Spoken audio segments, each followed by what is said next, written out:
Bismillahirrahmanirrahim. Assalamualaikum warahmatullahi wabarakatuh. Innal hamdalillahi nahmaduhu wa nasta'inuhu wa nastaghfiruh wa na'udzu billahi min shururi anfusina wa min sayyiati a'malina. May yahdihillahu fala mudilla lahu wa may yudlilhu fala hadiya lahu. Asyhadu an la ilaha illallah wahdahu la syarika lahu wa asyhadu anna Muhammadan abduhu wa rasuluh. Allahumma salli ala sayyidina Muhammad wa ala alihi wa sahbihi wa sallim. Pertama sekali mari kita bersyukur kepada Allah Subhanahu wa taala. Alhamdulillah, pada siang hari yang berbahagia ini Allah masih memberi kita nikmat kesehatan. Allah juga masih memberi kita kesempatan, bahkan kita masih merasakan nikmat iman dan Islam, sehingga kita dapat bersama-sama hadir di masjid yang kita cintai ini dalam rangka untuk menunaikan kewajiban kita, yakni melaksanakan ibadah salat zuhur secara berjamaah. Mudah-mudahan ibadah kita pada siang hari yang berbahagia ini dibalas Allah dengan pahala yang berlipat ganda. Amin ya rabbal alamin. Salawat dan salam semoga senantiasa tercurah kepada junjungan kita Nabi besar Muhammad sallallahu alaihi wasallam. Allahumma salli ala Muhammad wa ala ali Muhammad. Assalamualaikum ya Rasulullah. Bapak Ibu sidang salat zuhur yang dimuliakan Allah Subhanahu wa taala, pada kesempatan kali ini kami ingin membahas satu tema, hal-hal yang memungkinkan terjadi, yang mana kejadian itu memperlambat dibaginya harta warisan. Yang pertama, dikarenakan sungkannya para ahli waris untuk membagi harta warisan, dikarenakan harta yang ditinggalkannya cuma rumah tempat tinggal, dan pada saat itu orang tuanya atau ibunya masih tinggal di rumah itu, sungkan untuk membagi harta warisan. Maka dalam hal ini Bapak Ibu makan Allah, sebenarnya mesti dilakukan, tetapi para ahli waris, para anak-anak yang ditinggalkan mesti memahami begitu pembagiannya selesai dan mengetahui hak masing-masing, maka dengan mengetahui hak masing-masing terlaksanalah hukum Allah dan tetap biarkan ibu kita tinggal di rumah itu sampai pada masanya mereka punya kesempatan atau punya peluang yang diberikan Allah untuk bisa bermusyawarah dengan orang tuanya. Tetapi secara hukum, karena ini adalah dari Allah, Allah yang menetapkan, maka itu harus dilakukan. Itu kemungkinan pertama. Kemungkinan yang kedua, karena tidak adanya pemahaman para ahli waris tentang bagaimana tata cara membagi harta warisan, sehingga ini menjadi lambat untuk dibagi. Karena ketidaktahuan dan menganggap bahwa membagi harta warisan itu hanya cenderung untuk mendapatkan harta. Padahal bukan. Bahwa membagi harta warisan itu bagian dari ketaatannya kepada Allah, bukan semata-mata untuk mendapatkan harta. Maka hal yang seperti ini Bapak Ibu perlu ada yang mencari tahu bagaimana tata caranya dan apa urgensinya ketika tidak dibagikan dan apa pula urgensinya ketika dibagikan, sehingga para ahli waris punya pemahaman bahwa ini merupakan adalah ketentuan dari Allah Subhanahu wa taala. Kemudian kemungkinan berikutnya Bapak Ibu. Kemungkinan berikutnya, dan ini memang banyak juga terjadi, karena para ahli waris secara finansial sudah mapan. Mereka sudah punya penghasilan yang lebih.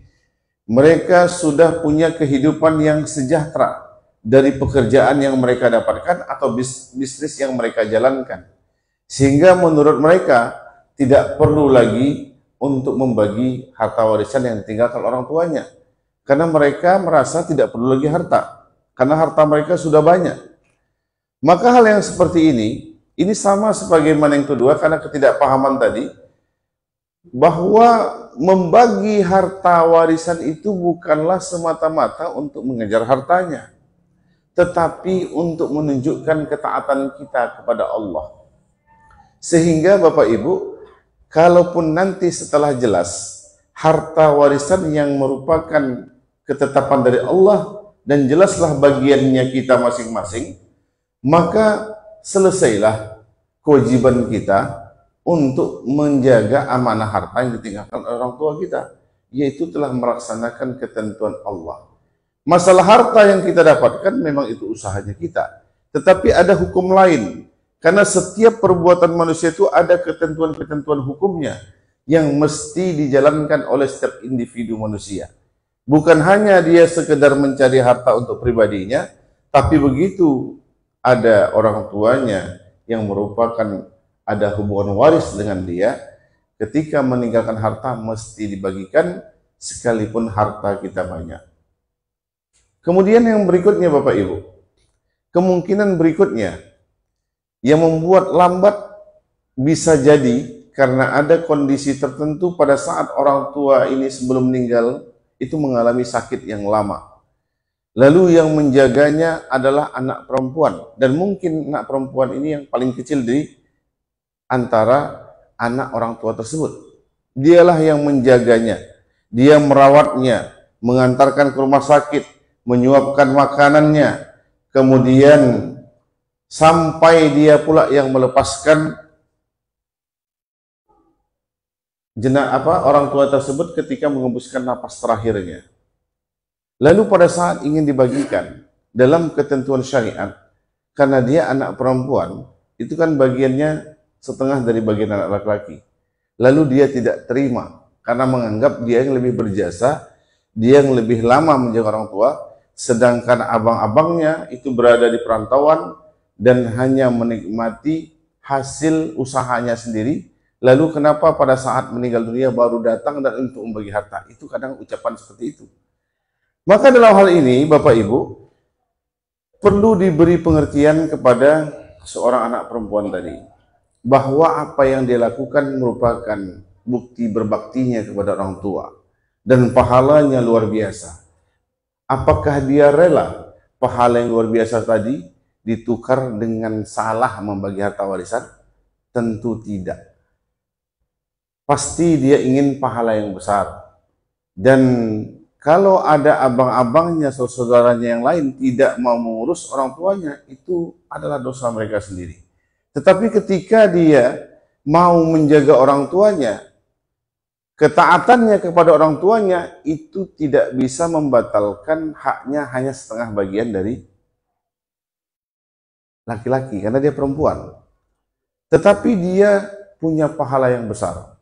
Maka yang disampaikan adalah akidah, keyakinan terhadap hukum Allah, bahwa dia telah melaksanakan ketaatannya kepada Allah, kemudian dia juga merupakan salah satu anak yang dikategorikan berbakti kepada orang tua. Maka dalam hal ini Bapak Ibu Allah, ini kemungkinan terjadi di tengah-tengah masyarakat dan mungkin masih banyak hal yang lain. Tetapi kita ingat bahwa penjelasan harta warisan ini terdapat dalam surah An-Nisa ayat 11 sampai 12. Lalu dalam ayat 13-nya itu diberikan reward oleh Allah. Allah Subhanahu wa taala berfirman dalam surah An-Nisa ayat 13, "Tilka hududullah." Demikian itu adalah hukum Allah. "Wa may yuti'illaha wa rasulahu." Siapa yang taat kepada Allah dan Rasulnya, "wa yudkhilhu jannatin tajri min tahtiha al-anhar." Dia akan dimasukkan Allah dalam surganya yang di bawahnya mengalir sungai-sungai. Khalidina fiha, kekal di dalamnya. Zalikal fawzul azim, demikian itu adalah kemenangan yang besar. Ini kelebihan yang diberikan Allah kepada orang yang mau melaksanakan ketentuan Allah, yaitu membagi harta warisan tadi. Tetapi kalau tidak mau, banyak hal yang ada yang ingin dapat banyak, yang tidak mau mengikuti sesuai dengan ketentuan Allah, maka Allah juga menyampaikan dalam firman-Nya dalam surat An-Nisa ayat 14. "Wa may ya'sillaha wa rasulahu." Siapa yang durhaka kepada Allah dan Rasulnya, wa yata'adda hududahu, dan menentang hukum-hukumnya, yudkhilhu naran khalidan fiha, dia akan dimasukkan dalam neraka dan kekal di dalamnya, walahu azabun muhin, dan dia mendapatkan siksa yang menghinakan. Maka Bapak Ibu, inilah menjadi catatan kita. Pertanyaannya, kita mau masuk surga atau masuk neraka? Kita pasti menjawab masuk surga. Kalau ada ketentuan tentang pembagian warisan, laksanakanlah dengan hukum Allah. Kalau kita menolaknya, itu ancaman Allah luar biasa. Mudah-mudahan Bapak Ibu kita termasuk hamba Allah yang akan melaksanakan hukum Allah dengan benar dan betul-betul taat kepada Allah, baik masalah ibadah maupun sampai muamalah, sehingga dalam kehidupan kita tidak ada terlewatkan satu detik pun kecuali semuanya ketaatan kepada Allah. Subhanakallah bihamdika asyhadu an la ilaha illa anta astaghfiruka wa atubu ilaik. Walhamdulillahil alamin.